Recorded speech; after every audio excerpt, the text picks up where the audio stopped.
8번째 시간입니다. 오늘 제가 가져온 책은 바로 설민석 선생님의 조선왕조실록이라는 책인데요.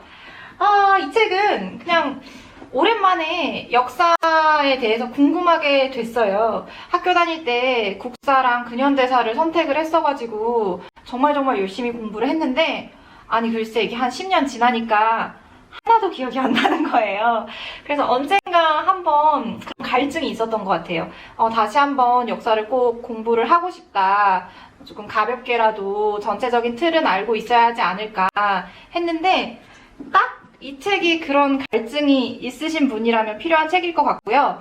책이 꽤나 두꺼워 보여요. 그래서 많은 분들이 그냥 좌절하실 수도 있겠는데, 하지만 다들 아시잖아요. 설민석 선생님. 그분의 그 입담과 그 설명력, 전달력. 그러니까 이 책 자체를 강의하시는 그 강의 화법으로 쓰신 책이라서 너무너무 쉽게 읽히고요. 오히려 조금 학문적으로 들어가고 싶었는데 책이 너무 쉬워서 실망하시는 분들도 계시더라고요.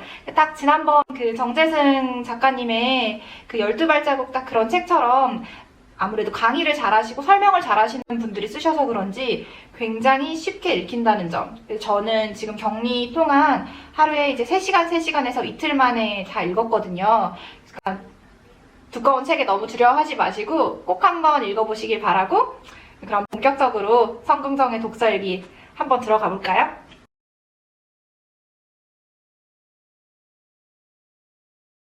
바로 정조이십니다. 네. 정조는 보면서 그냥 빠졌어요. 너무너무 멋있고 약간 팬심이 생겼다고 할까요?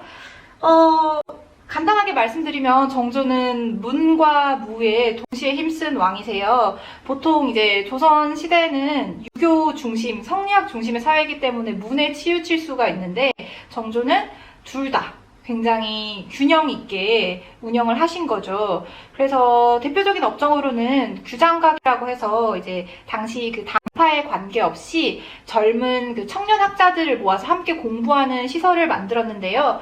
이때 이 규장각에서 공부한 인물 중에 그 대표적인 인물이 우리 조선 후기에 그 레오나르도 다빈치 격이신 정약용 선생이 있고요. 그리고 무로서는 일단 정조 자체가 그 활쏘기의 귀재였다고 해요. 10발을 쏘면 10발을 다 맞추고 50발을 쏘면 50발을 다 맞추는, 그런데 꼭 50발을 다 맞추진 않고 한 발은 맞추지 않았다고요. 아무래도 나는 50발을 쏴도 50발을 다 맞출 수 있어, 이런 완벽에 취하지 않으시려고 그런 겸손함과 여유를 보여주시는 모습까지 있으셨고요.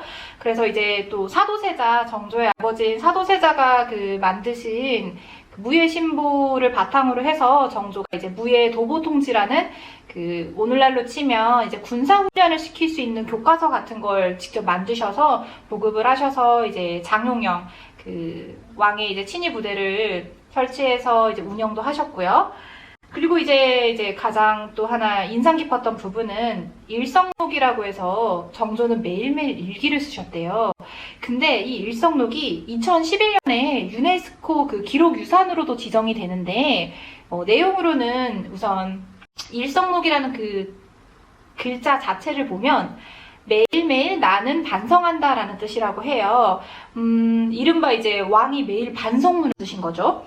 정조는 그 논어에서 그 공자가 이르기를 나는 매일 3가지를 반성한다라는 말에 굉장히 감명을 받았고, 거기에 착안을 해서 이제 일성록을 쓰기를 시작했다고 해요.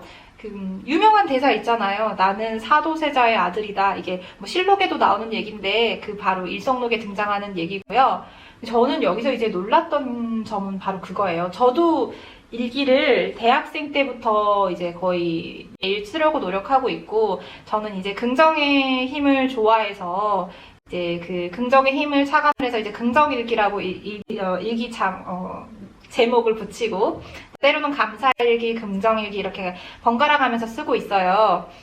근데 저도 이제 아무래도 그런 책을 읽고 이제 활자의 힘을 경험한 이후로 어떤 계기가 있어서 이제 이렇게 쓰게 됐는데, 저는 이제 그냥 한 소시민이잖아요. 한 소시민 직장인으로서 보다 더 나은 삶을 살고 이제 더 많은 걸 꿈꾸기 때문에 일기를 쓰고 있는데, 정조는 사실 탑 오브 탑 왕이시잖아요.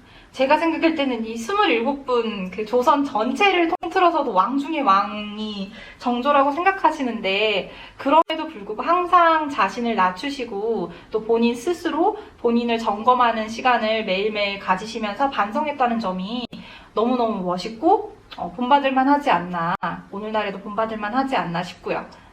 네. 또 하나 언급드리고 싶은 부분은 책 421페이지에 나오는데, 이 부분 참 마음에 들었어요. 역사 속 위대한 인물 중 사람들의 공통점은 위기를 기회로 바꾸는 능력이 있다. 여기서 이 설민석 선생님은 크게 두 분을 꼽아요. 이 조선시대에서. 바로 정도전과 정조인데요. 먼저 정도전은 그 고려 말 후기에 나주로 유배를 가게 돼요. 어떻게 보면 이제 정치 인생은 완전히 그냥 끝났다라고 볼 수 있는데, 근데 정도전은 절대 그렇게 생각하지 않았다고 해요. 그래, 내가 이참에 이 나주에 내려와서 백성들과 함께 실질적으로 이제 살아보고 체험해봄으로써 훗날 내가 이제 거사를 펼칠 때, 훗날 내가 이제 정치를 할 때 보다 더 현실적이고 백성들에게 도움이 될 수 있는 그런 정책을 펼쳐야겠다라고 생각하면서 그 유배를 기꺼이 받아들이면서 본인을 잘 닦아내는, 훗날 이제 큰일을 하기 전에 밑거름으로 다질 수 있는 좋은 기회로 삼으셨다고 해요. 또한 다음으로 이제 정조를 꼽으셨는데, 정조는 이제 즉위하기 전에 집권 세력이었던 노론과 크게 사이가 좋지 않아요. 그래서 이제 정조도 첫 닭이 울기 전까지는 잠을 자지 않고 책을 보고 공부를 했다고 해요. 아무래도 누군가가 이제 암살을 시도할까봐. 그리고 혹여나 잠이 든다고 해도 굉장히 두꺼운 옷을 입고 그렇게 잠이 들었다고 하는데요. 이게 참 굉장히 피곤하고 공포 속에서 살았을 수 있을 것 같은데, 하지만 정조 역시도 긍정적으로 생각을 한 거죠.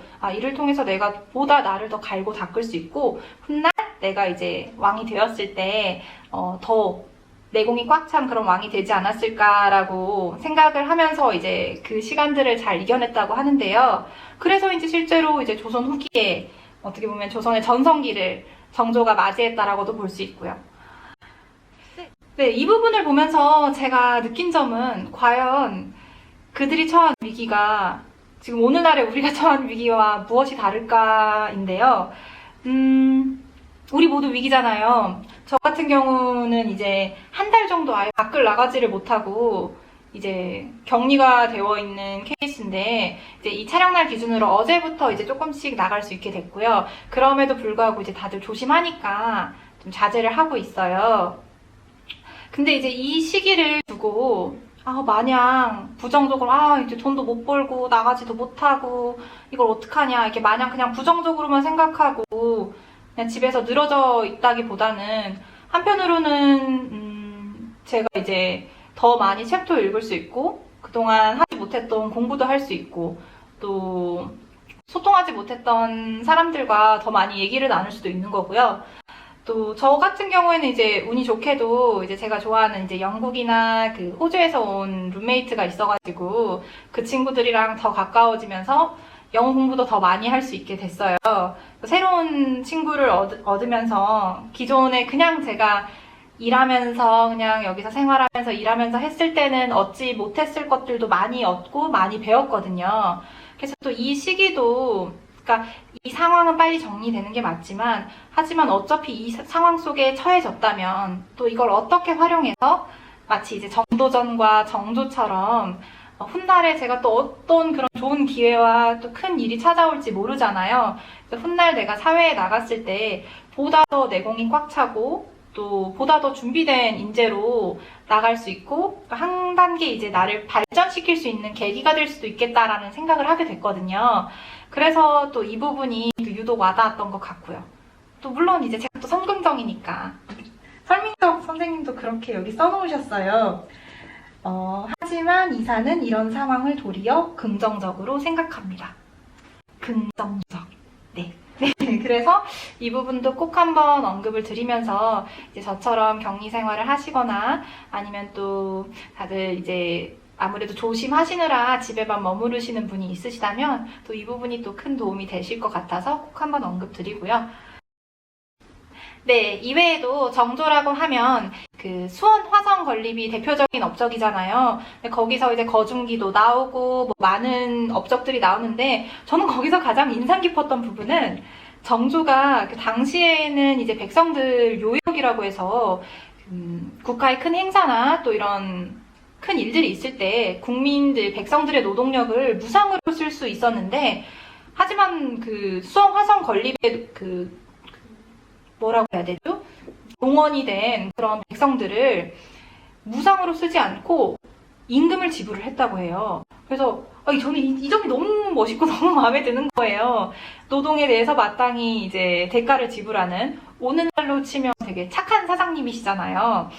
그래서 또 이 부분도 마음에 들었고, 또 반면에 또 앞에 이제 또 다른 얘기지만 세종대왕님은 악덕 사장님이라고, 신하들이 막 나이가 80이 먹고 70이 먹고 몸이 힘들어서 더 이상 일을 못하겠다고 막 이렇게 사직서를 내도 절대 받아주지 않으셨다고 해요. 더 할 수 있다, 너 잘한다고. 또 그런 거 보면 또 의외의 부분도 있었고, 정조도 의외의 부분이 있었어요. 그 대단한 애연가셨다고. 담배. 이제 이런 거 언급해도 되나요? 해도 되겠죠? 어차피 이 책에도 있는 내용이니까. 네, 그러니까 너무너무 담배를 좋아하신 나머지 이제 과거에 이제 그 과거 시험 있잖아요. 과거의 과거 시험. 네, 예전 조선시대 때 치렀던 과거 시험 그 가장 마지막 순위 결정전. 그러니까 이미 합격하신 분들 이제 순위를 결정할 때 그 왕이 나오셔서 주제를 주시고 거기에 대한 이제 논술 시험을 치는데, 그때 심지어 주제가 이 좋은 담배를 어떻게 하면 백성들에게 더 많이 보급을 할 수 있을까가 주제였던 적도 있다고 해요. 그래서 그만큼 담배를 좋아하셨다는 게 또 의외기도 하고요. 왜냐면 저는 담배 정말 안 좋아하는데 또 정조가 이렇게 또 최애 캐릭터가 또 그렇게 좋아하셨다니까 뭐 그럴 수도 있구나 싶기도 하고. 네. 이상으로 정말 또 마찬가지로 하고 싶은 얘기 너무너무 많지만 이상으로 이제 성긍정의 독서일기 조선왕조실록편은 여기서 줄일까 하고요. 또 이렇게 늘 시청해주셔서 감사하고 또 다음번에 또 더 좋은 내용으로 찾아오도록 하겠습니다.